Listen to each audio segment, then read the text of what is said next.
નમસ્કાર મિત્રો, સ્વાગત છે આપ સર્વનું તમારી પોતાની યુટ્યુબ ચેનલમાં। આજે આપણે ધોરણ 8ના હિન્દી વિષયના અભ્યાસ અને સ્વાધ્યાયના પાઠ નંબર 4નું સંપૂર્ણ સોલ્યુશન આપણે આ વિડીયોમાં જોઈશું।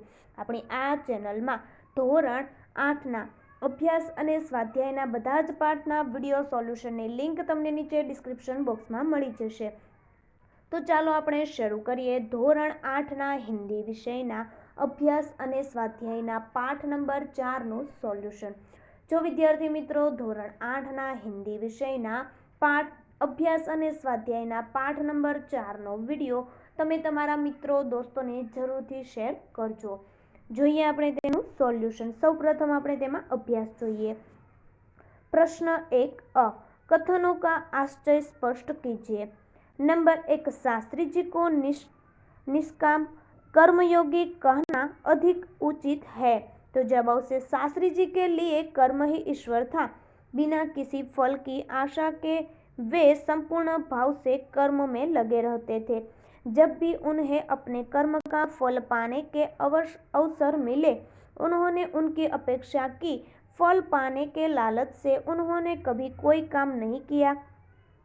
शास्त्री जी के इस स्वभाव को देखते हुए उन्हें केवल कर्मयोगी कहना पर्याप्त नहीं है, उन्हें निष्काम कर्मयोगी ही कहना अधिक उचित है। नंबर 2, शास्त्री जी का व्यक्तित्व बापू के अधिक करीब था। तो जब उसे गांधी जी देश के बहुत बड़े नेता थे, फिर भी उनमें अद्भुत विनम्रता, सादगी और सरलता थी। इन गुणों ने उन्हें अधिक महान और लोकप्रिय बना दिया था। गांधी जी के युग गुण लाल बहादुर शास्त्री में भी थे, इसीलिए शास्त्री जी का व्यक्तित्व बापू से अधिक करीब था। नंबर 3, शास्त्री जी का संपूर्ण जीवन श्रम, सेवा, सादगी और समर्पण का अनुपम उदाहरण है। तो जब उसे शास्त्री जी कर्म को ईश्वर मानकर उसकी पूजा के रूप में श्रम करते थे। देश और समाज की सेवा में ही उन्हें जीवन की सार्थकता लगती थी। उन्हें सादा भोजन और सादा पहनावा ही पसंद था।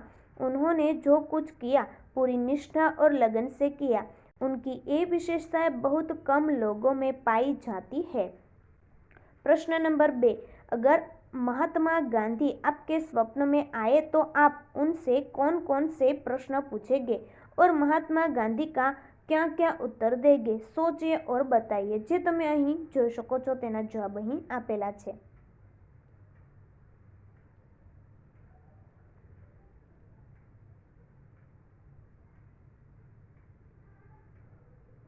ત્યાર પછી પ્રશ્ન નંબર 3, संवाद को आगे बढ़ाए जिसमें कम से कम 8 से 10 प्रश्न और जवाब हो। જે અહીં તમને સંવાદ પણ અહીં આપેલો છે, તમારે આગળ એને વધારવાનો છે।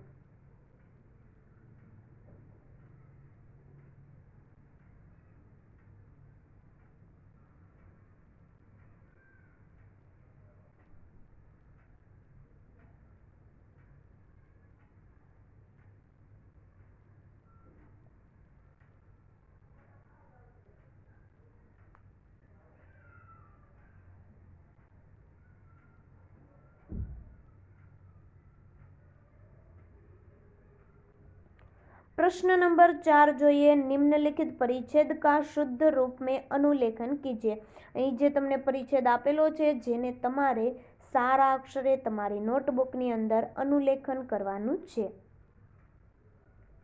ત્યાર પછી આપણે જોઈએ તેનું સ્વાધ્યાય। प्रश्न नंबर 1, प्रश्नों के उत्तर लिखिए। नंबर 1, शास्त्री जी ने देश की किस आकांक्षा को पूरा किया, कैसे?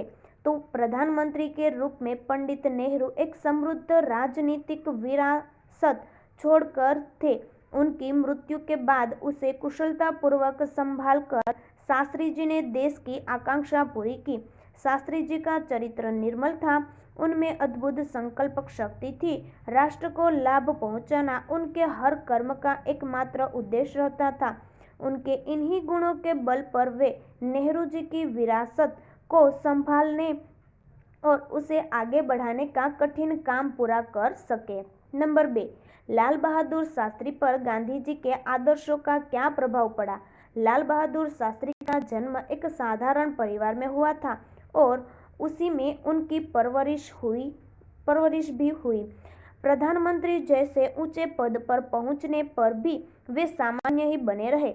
विनम्रता, सरलता, सादगी और जन सेवा ही भावना उनके व्यक्तित्व के अभिन्न अंग बन गई थी। ये सारे गुण महात्मा गांधी के थे, जो शास्त्री जी में अपने आप आ गए थे। गांधी जी की तरह उन्होंने अछूतोद्वार कार्यक्रम भी चलाया। इस प्रकार लाल बहादुर शास्त्री पर गांधी जी के आदर्शों का गहरा प्रभाव पड़ा। ત્યાર પછી નંબર 3, शास्त्री जी के सदस्य जीवन की शुरुआत कैसे हुई। शास्त्री जी में कार्य के प्रति गहरी निष्ठा थी। वे मेहनत करने की अदम्य क्षमता भी रखते थे। अपने इन्हीं गुणों के कारण सन 1937 में वे संयुक्त प्रांत की व्यवस्थापिका सभा के लिए निर्वाचित हुए। स्वतंत्रता प्राप्ति के बाद कई बार वे संसद के लिए चुने गए, परंतु उनके संसदीय जीवन की वास्तविक शुरुआत सन 1937 के निर्वाचन से हुई। नंबर 4, छात्रों के दीक्षांत समारोह में शास्त्री जी ने कौन से विचार व्यक्त किए। तो अलीगढ़ विश्वविद्यालय के दीक्षांत समारोह में शास्त्री जी ने छात्रों से कहा था कि भविष्य में आप कुछ भी बने, लेकिन सबसे पहले आप इस देश के नागरिक हैं। देश का संविधान आपको कुछ अधिकार देता है, साथ ही आप पर कुछ कर्तव्यों का भार भी डालता है। देश में प्रजातंत्र होने के कारण प्रत्येक नागरिक को निजी स्वतंत्रता भी मिली है। इस स्वतंत्रता का उपयोग हमें समाज के हित में करना चाहिए। इस प्रकार छात्रों के दीक्षांत समारोह में शास्त्री जी ने संविधान द्वारा नागरिकों मिली स्वतंत्रता के सदुपयोग के बारे में अपने विचार प्रकट किए थे। प्रश्न नंबर 2, परिच्छेद में रेखांकित शब्दों के अर्थ शब्दकोश में से ढूंढकर उन्हें शब्दकोश के क्रम में लिखिए। અહીં તમે જોઈ શકો છો પરિચ્છેદની અંદર જે રેખાંકિત શબ્દો આપેલા છે તેને આપણે શબ્દકોશના ક્રમમાં ગોઠવવાના છે।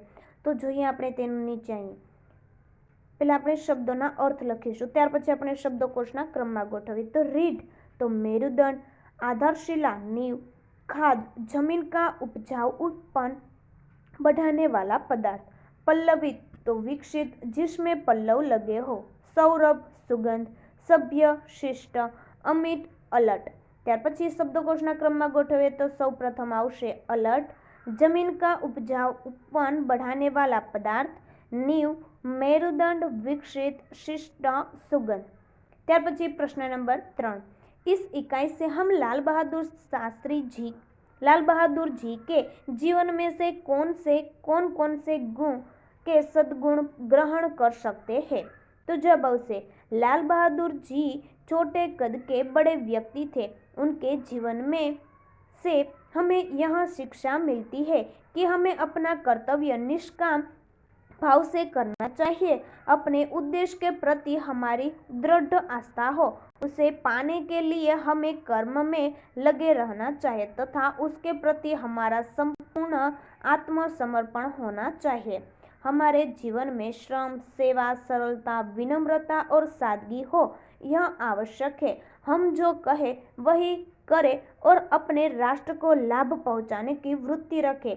इस प्रकार हम शास्त्री जी के जीवन से अनेक सद्गुणों ग्रहण कर सकते हैं। प्रश्न नंबर 4, एक था शेर, उसे अपनी ताकत पर बड़ा घमंड था। जंगल के प्राणियों ने उनको सबक सिखाने की बात सोची। छोटी चींटी बोली, मैं शेर का घमंड उतार दूंगी। अब आप इस कहानी को आगे बढ़ाइए और बताइए कि चींटी ने शेर का घमंड कैसे उतारा होगा। જે કહાની તમને અહીં આપેલી છે, જે તમે અહીં જોઈ શકો છો।